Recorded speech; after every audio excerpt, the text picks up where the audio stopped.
संतोष देशमुख प्रकरणी सीआयडीकडून हत्येसाठीच्या 4 महत्त्वाच्या हत्यारांचं रेखाचित्र, संकल्पचित्र रेखाटून सीआयडीने न्यायालयात केलं सादर. सतीश भोसले उर्फ खोक्याच्या घरी वन विभागाच्या पथकाची धाड. छापेमारीत वन्य प्राण्यांचं मांस आणि शिकारीसाठी लागणारं साहित्य जप्त. तर खोक्या भोसले गांजाची तस्करी करत असल्याचा संशय. पुण्यात मद्यधुंद तरुणाचे अश्लील चाळे. येरवडा शास्त्रीनगर भागात भर रस्त्यात महिलांसमोर लघुशंका. तरुणांची ओळख पटली, गुन्हा दाखल.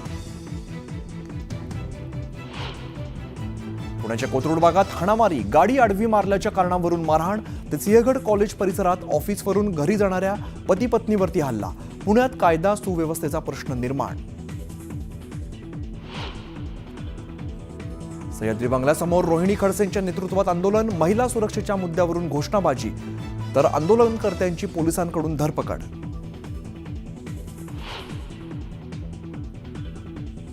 माजी मंत्री धनंजय मुंडेंच्या अडचणी वाढण्याची शक्यता. कृषी विभागातल्या घोटाळ्याची सुरेश धस ईडीकडे करणार तक्रार. मुंडे कराडने 200 कोटींचा घोटाळा केल्याचा आरोप.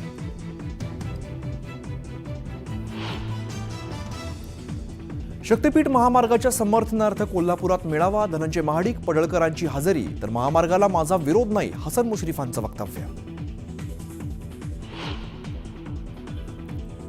15 दिवसात तुळजाभवानी मंदिराच्या गाभाऱ्याची केंद्रीय पुरातत्व विभाग करणार पाहणी.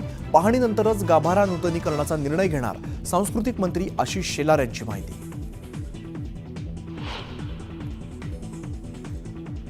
अधिवेशन झाल्यावर शांत बसणार नाही. मराठा आरक्षणाच्या मुद्द्यावरून मनोज जरांगेंचा पुन्हा एकदा सरकारला इशारा. अधिवेशनातच आरक्षणाचा मुद्दा मार्गी लावण्याची मागणी.